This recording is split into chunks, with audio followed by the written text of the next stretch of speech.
Salut à tous, c'est Planète Disneyland et je suis content de vous retrouver aujourd'hui pour le premier épisode de Il était une fois Disneyland Paris. Dans cette série, nous allons retracer toute l'histoire du plus grand parc d'attractions d'Europe, de son imagination à aujourd'hui.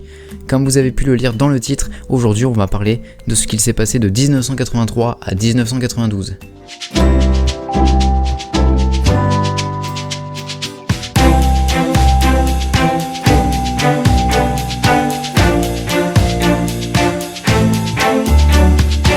Tout commence en 1983. Tokyo Disney vient d'ouvrir ses portes et connaît un grand succès. Des études sont alors lancées pour l'ouverture d'un second parc Disney en dehors des États-Unis. De manière logique, le projet se dirige naturellement vers l'Europe. 2 sites potentiels sont alors retenus. L'un en Espagne à côté de Barcelone, l'autre en France à côté de Paris. Après des études et des négociations, Frank Wells et Michael Eisner choisissent le site de Marne-la-Vallée. La signature de la lettre d'intention sera alors signée en 1985 avec le Premier ministre Laurent Fabius. Le 24 mars 1987 à Matignon, Michael Eisner et Jacques Chirac, Premier ministre à l'époque, signent la convention sur l'implantation d'Euro Disney en France. Les travaux peuvent alors débuter.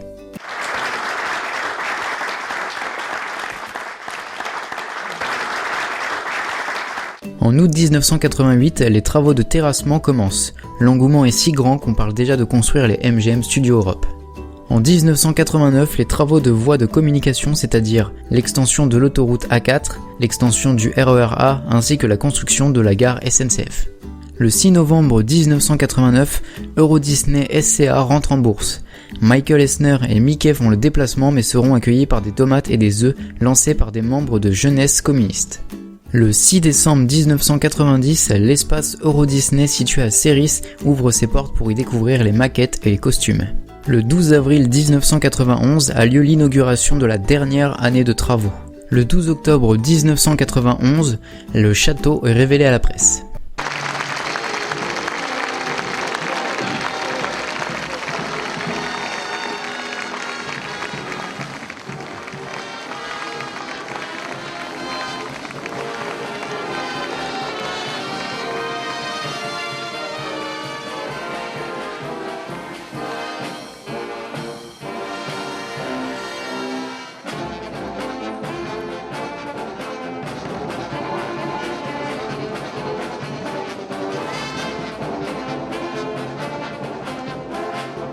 Le 10 avril 1992, les différents hôtels sont inaugurés, puis un feu d'artifice est lancé au-dessus du lac Buena Vista.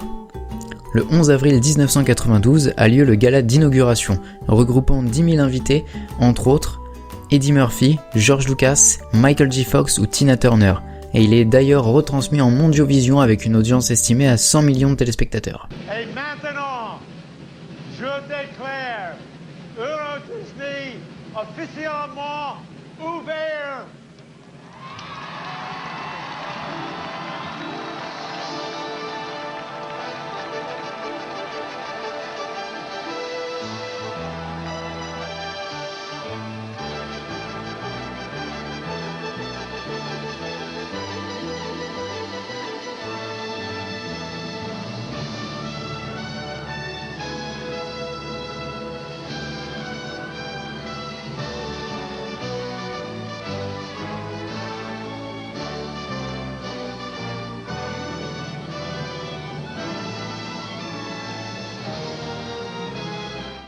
Et arrive enfin la date d'ouverture, le 12 avril 1992.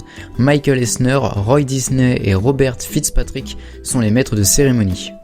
Au total, on y découvre 30 attractions, des parades, des comédies musicales sur scène, 7 hôtels à thème pour un total de 5800 chambres, un centre de divertissement de 30 000 m², le Festival Disney, comprenant des restaurants, des boutiques et des spectacles, et même un terrain de golf de compétition. Les 6 premiers mois, 7 millions de visiteurs se pressent à l'entrée du parc. Pour la saison de Noël de 1992, le spectacle Le Noël de Mickey à Fantasy Festival Stage est lancé, ainsi que le livre magique de Mickey, des fanfares américaines et des reines de Laponie. Et voilà, c'est tout pour aujourd'hui. Dans le prochain épisode, on parlera de l'année 1993 jusqu'en 2002. Si la vidéo et le concept vous ont plu, laissez plein de pouces bleus, dites-le moi en commentaire, et si c'est pas encore fait, abonnez-vous. C'était Planète Disneyland pour vous servir, et n'oubliez pas de rester des enfants.